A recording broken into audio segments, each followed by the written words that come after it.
Contohnya menerima, dan ini bentuk bakti yang luar biasa, gitu kan. Dan hati mereka lapang sekali untuk menerima kebenaran itu. Menerima kebenaran Islam teman-teman dan iman serta ilmu sesuai dengan wahyu Al-Quran dan Sunnah seperti kita yakinnya kalau makan lapar kita akan hilang, kalau minum dahaga kita akan hilang, ya. Kalau kita tidur capek kita akan hilang, kalau kita berobat kita akan sembuh. Harusnya seperti itu. Jadi dalam menerima kebenaran agama Islam ini kita tidak boleh ada keraguan, tidak boleh. Karena orang yang ragu dia akan pelimplang dalam hidupnya, nggak jelas. Dan saya sudah pernah dan sering saya ucapkan ini, menjadi orang baik sekalian teman-teman. Jangan setengah-setengah. Tidak usah peduli dengan perkataan orang, karena hanya sepanjang lidahnya dia. Tidak usah peduli. Dan jangan pernah menghayal pada saat kita sedang berada di jalan yang benar, lalu tidak ada orang yang benci kita. Itu mustahil. Menghayal itu teman-teman sekalian. Wajar, kebenaran akan dibenci. Semua nabi-nabi ada musuhnya, gitu kan? Rasulullah SAW paling afdal manusia, tidak ada lebih afdal daripada beliau. Maka beliau dimusuhi oleh orang kafir, orang-orang munafik, oleh ahli maksiat, gitu kan? Mereka tidak suka dengan ajaran baginda Nabi SAW. Maka itu sangat wajar terjadi. Yang penting kita berada di jalan yang benar. Yang penting kita berada di atas jalan yang benar. Setelah masuk Islam teman-teman sekalian bersama kedua orang tuanya, dengan sangat cepat didengar oleh Bani Makhzum. Dan pada saat itu keluar instruksi dari Abu Jahal, Fir'aunnya umat ini, kalau setiap suku harus menyiksa budak-budak mereka yang masuk dalam Islam. Maka Bani Makhzum rame-rame menyeret pada saat itu Ammar, Yasir, sama juga Sumair radhiyallahu anhum ajma'in. Ditariklah, diseret. Pada itu diseret luar biasa ya, penyiksaan yang luar biasa. Saya pada saat membaca kisah ini teman-teman sekalian dan kisah Bilal, kisah Suhaib, ya kisah beberapa Khabbab bin Arad dan seterusnya sahabat-sahabat Nabi yang mulia yang disiksa di Mekah, saya tidak tahu bagaimana kalau kita di posisi orang-orang ini. Berat luar biasa. Berat teman-teman sekalian. Jadi kalau antum sedang menghadapi sebuah permasalahan, pertemukan dengan permasalahannya para sahabat. Saya subhanallah kadang-kadang kalau baca kisah mereka nggak masuk di akal gimana mereka bisa sabar pada saat itu. Coba bayangkan teman-teman, ketiga orang ini, ibu, ayah dan anaknya diseret pada saat itu, digembrang pintunya, dijatuhkan, dirobohkan pintunya pada satu rumah itu, tempat kamar mereka nginap, diseret, dalam kondisi beberapa athar menyebutkan Sumayyah hamil. Diseret, ya, kemudian ditarik ya rame-rame, digotong gitu, rame-rame, diseret di padang pasir, ditarik sampai ke padang pasir. Dan orang-orang Quraisy sudah menentukan tempat padang pasir yang dianggap paling panas tanahnya, jadi kan karena tidak ada tuduhan sama sekali. Kemudian menyiksa di sana orang-orang Islam yang disiksa. Mereka rame-rame dan satu suku menyiksa. Jumlahnya Allah alam berapa orang. Kadang-kadang kita digebukin oleh dua orang saja teman-teman, ditonjokin wajah kita misalnya sudah kesakitan. Atau dijambak rambutnya, ya. Atau mungkin orang kadang-kadang dicubit aja sudah sakit, ya. Ini diseret mereka bertiga, satu keluarga ini. Ayah melihat anak, ya, suami melihat istri, istri melihat suaminya. Diseret kemudian ditidurkan di tanah, lalu diikat keempat, ya, dua tangannya dan dua kakinya, keempat anggota tubuhnya diikat, ditarik dengan keras, sehingga tubuh mereka tertarik dengan keras dan dibuka pakaiannya. Gitu kan? Kalau dalam beberapa athar disebutkan, Allahu alam kalau kasus Sumayyah radhiyallahu anha, tapi Yasir dan Ammar dibuka pakaiannya. Begitu pula dengan Bilal, begitu pula dengan sahabat-sahabat Nabi yang lain yang sudah kita sebutkan kisah-kisahnya pada saat disiksa, kemudian ditempelkan badannya di pasir yang panas. Perlu teman-teman tahu ya, padang pasir itu, pasir biasanya kalau kena panas, baik itu mungkin kena biasa kalau ada kacang dijual, juga ada yang digoreng dengan pasir ya. Biasa juga memang dia panas sekali, atau ada makanan-makanan tertentu itu dipakai untuk memanasi dengan pasir yang panas. Memang pasir itu panas sekali, dia bisa menyimpan itu ya, sebagaimana juga kalau dingin dia bisa menyimpan dingin itu kan. Diletakkanlah tubuhnya di situ dan itu panasnya luar biasa seperti bara api. Diletakkan, kemudian mulailah satu persatu mereka, ada yang menginjakin perut, ada yang menginjak dada, ada yang menendang wajahnya, ada yang menginjak wajah. Penyiksaan yang luar biasa, dan bukan satu orang, puluhan orang bebas, mau tendangin, mau pukulin, mau injak segala macam, mau pakai pisau digoresin badannya, pokoknya penyiksaan yang luar biasa. Saya nggak habis pikir teman-teman, ini saya bayangkan, ini kalau terjadi pada saya dan keluarga, bagaimana saya bisa sabar nih, gitu kan? Dibuka baju di padang pasir, diinjakin, ditendangin segala macam, luar biasa ini. Dan ini masih di awal Islam loh ya, bukan kayak kita sekarang.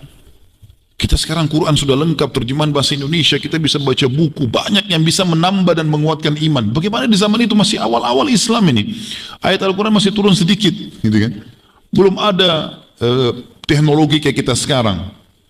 Luar biasa keimanan mereka, disiksa. Kemudian pada saat itu teman-teman sekalian, disiksalah dengan luar biasa ketiga orang ini. Tentu yang lain juga disiksa ya. Sampai-sampai yang luar biasa adalah ada beberapa suku Makhzum mendatangkan api. Api ini dibakar di obor, kemudian dilelehkan padanya besi, ya, supaya lelehan besinya itu bisa netes-netes gitu ya. Kemudian didatangkan dan didekatkan dengan mata kaum muslimin. Di antaranya keluarga Yasir radhiyallahu anhu, didekatkan dengan matanya. Ini biasa bisa membuat buta. Beberapa athar menyebutkan mata semuanya sempat buta gara-gara itu. Apinya nggak dicolokin, tapi didekatin sampai merasa panas. Jadi kulit-kulit matanya itu jadi keriput karena rusak, akhirnya rusak semua, gitu ya. Urat-urat matanya jadi terbakar. Ini siksaan yang luar biasa. Saya tidak bisa bayangkan nih, bagaimana kalau terjadi pada kita gitu. Kadang-kadang kita subhanallah digigit nyamuk aja sholat sudah gelisah. Kadang-kadang mungkin ada temannya tidak sempat bayar utang, sudah luar biasa. Mungkin tidak sempat menikah sama satu orang, sudah malas ibadah. Yang ketawa tahu diri ya. Iya. Kendor luar biasa imannya. Mungkin tidak dapat makanan favoritnya atau gara-gara mau makan makanan favoritnya sholatnya ketinggalan. Gimana ini? Bayangkan bagaimana keadaan mereka pada saat itu disiksa begitu masih bisa istiqamah. Sampai baginda Nabi SAW lewat pada saat itu karena api yang dipakai ini memanasi tubuh mereka, memar-memar, berdarah-darah sana sini. Orang-orang suku Makhzum tinggalkan ini, sudah disiksa dari pagi sampai duhur. Pada saat siang bolong ditinggalkan sambil meletakkan batu di dada-dada mereka. Nabi SAW lewat, melihat keadaan tersebut, lalu Nabi SAW mengusap kepalanya Ammar radhiyallahu anhu. Beberapa athar menyebutkan juga sama dengan keluarganya Yasir, gitu kan, ayahnya juga. Lalu beliau bersabda sallallahu alaihi wasallam, ya naru kuni bardan wa salaman. Dibaca ayat ini, sebenarnya ayat ini tentang Nabi Ibrahim alaihissalam. Wahai api, jadikan dirimu dingin dan keselamatan. Ala Ammarin kama kunti ala Ibrahim taqtulukal fi'atul baghiyah. Jadikan, hai api, jadikan dirimu dingin dan keselamatan untuk Ammar sebagaimana engkau dulu jadi dingin untuk Ibrahim. Lalu ada pesan Nabi SAW, waktu itu Ammar masih kecil. Kata Nabi SAW, Ammar akan dibunuh oleh kelompok yang memberontak. Seperti itulah. Nanti kita akan bahas masalah itu di akhir penutupan kita. Yang jelas seperti itu. Kemudian Nabi SAW lewati Sumayyah sambil berkata, sabarlah. Yasir juga, sabran ala Yasir fa inna mau'idakumul jannah. Sabar aja. Pasti kalian akan mendapatkan surga. Apa kata Sumayyah yang lagi berdarah-darah radhiyallahu anha, perempuan nih. Kadang-kadang subhanallah perempuan kita sekarang ya manja sekali. Mungkin hanya karena suaminya telat beliin barang sudah merengek, sudah cemberut, sudah mau minta pulang ke orang tuanya, ya. Dengan segala macam hal yang luar biasa. Hanya karena masalah sedikit ceraikan saya, pulangkan saya. Sumayyah radhiyallahu anha lagi tersiksa. Terbakar sana sini, bajunya sobek-sobek, diinjakin perutnya segala macam. Nabi SAW lewat. Lalu kata Nabi SAW, sabarlah ya keluarga Yasir, kalian akan dapat surga. Apa kata Sumayyah? Demi Allah ya Rasulullah, kami yakin anda adalah utusan Allah dan kami akan pertahankan ini. Dalam kondisi susah nih, setengah mati luar biasa gitu. Begitu Nabi SAW lewat, Abu Jahal kembali lagi. Bawa orang-orang, gitu kan. Abu Jahal ini bukan dari suku Makhzum ya, cuma dia menggunakan kesempatan untuk menyiksa kaum muslimin. Maka dia datang bawa obor-obor lagi. Pada saat itu sudah menjelang sore hari. Kemudian mereka datangin dan dia berkata, Abu Jahal mengatakan, cacilakilah Muhammad, puji-pujilah Tuhan kami, gitu. Yang dia datangi Sumayyah radhiyallahu anha. Maka Sumayyah dalam riwayat sahih mengatakan meludahi wajah Abu Jahal. Lalu berkata, sungguh buruk engkau dan juga Tuhan-Tuhanmu. Karena emosinya Abu Jahal, dia mengambil tombak. Ini kejadian kalau kita bayangkan, saya nggak tahu gimana yang luar biasanya teman-teman. Dia seorang wanita dari pagi sampai sore disiksa, berdarah-darah tubuhnya, di sebelahnya ada suaminya disiksa, anaknya semua menjerit dengan kesakitan. Kemudian datang musuh Allah, dia masih bisa mempertahankan agama. Dia datangkan tombak lalu dilihat, Abu Jahal bilang apa? Hai Sumayyah, lihat baik-baik mata tombak ini. saya akan tusukkan ke perutmu, gitu kan. Caci maki Muhammad dan puji Tuhan kami. Sumayyah ucapkan kalimat yang sama. Ada athar yang lain menyebutkan Abu Jahal arahkan kekemaluan Sumayyah radhiyallahu anha. Lalu kemudian Sumayyah tetap menghina dan meludahi Abu Jahal, kemudian ditusuklah. Dan uniknya di sini, ini bukan ditusukin langsung mati ya. Oleh Abu Jahal itu ditusuk pelan-pelan. Terluka kulitnya, masuk, jadi sakitnya luar biasa gitu. Tapi kesabaran yang luar biasa pada keluarga yang mulia ini. Sampai akhirnya Sumayyah mati syahid dan terkenal wanita pertama mati syahid. Ya, radhiyallahu anha. Waktu saya baca kisah Sumayyah ini beberapa tahun lalu gitu teman-teman sekalian, saya sudah niat kalau Allah karunia saya anak perempuan saya akan namakan, dan alhamdulillah Allah karuniakan saya berikan nama ini karena mulianya wanita ini, gitu kan. Jadi kita perlu juga menukil nama-nama seperti ini dan sampaikan kepada anak kita, kisah namamu ini seperti ini nak. Biarkan perjuangan Islam yang mulia ini memang terjaga di mereka, gitu kan. Bukan nama seorang artis yang tidak jelas agamanya, ya, atau nama pemimpin yang tidak jelas statusnya. Tentu saya tidak bicara artis khusus ya, maksudnya secara umum orang yang maksiat ya. Kalau ada di antara mereka yang tobat alhamdulillah, tapi umumnya ada orang begitu, tergila-gila hanya karena kecantikan ini, hanya karena kegagahan ini, hanya kelebihan harta, akhirnya menamakan anaknya dan tidak ada sama apa yang diambil dari situ. Kisah sahabat dilupain padahal perjuangan yang luar biasa. Sekali lagi, ngikutin orang sukses akan sukses, ngikutin orang gagal akan gagal ya, gitu. Itu kaidah dari awal. Maka pada saat Sumayyah mati teman-teman sekalian, kita lihat kalau posisi kita laki-laki sini melihat istri kita ditusuk oleh musuh begitu, diikat, teriak kesakitan. Kadang-kadang istri kita mengeluh karena flu saja. Maaf yang belum menikah ya. Apa boleh buat? Saya bahasakan. Nanti antum merasakan. Kadang-kadang kalau istri lagi sakit kepala, sakit perut, mengeluh, mungkin dia menangis. Kalau suami yang penyayang pasti datang ke sebelahnya. Kenapa? Ada apa? Berusaha bawa ke dokter, obatin. Itu baru kena sakit flu, demam, mengeluh sedikit, giginya sakit. Udah cukup. Bagaimana kalau di sebelah kita istri lagi disiksa ini? Saya nggak bisa bayangkan Yasir radhiyallahu anhu bagaimana posisinya ini. Dia bukannya mengatakan sudahlah kalau gitu saya minta maaf. Enggak. Yasir malah mencaci maki Abu Jahal.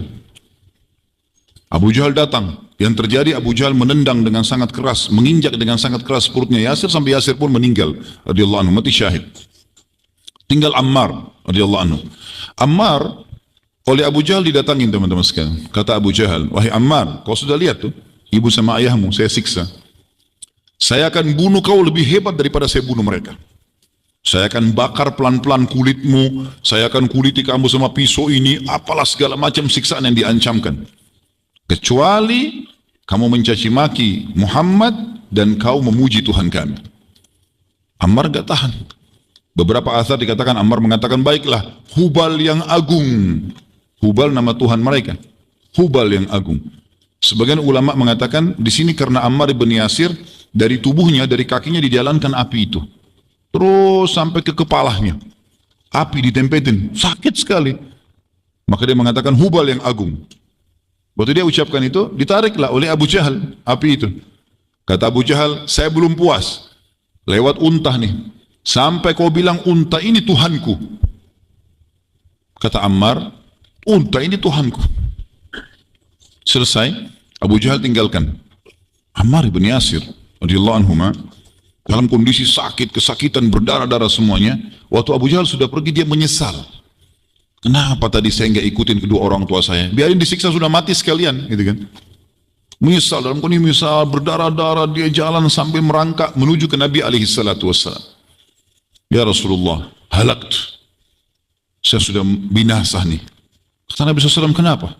Sambil disuruh sahabat obatin, bantu, dudukin dengan tenang. Ya, mulailah dibantu oleh sahabat untuk diobatin, digantiin pakaiannya.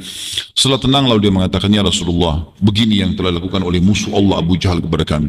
Ibu saya sudah mati, ayah saya mati, dan seterusnya saya disiksa. Maka saya mengucapkan kalimat tadi."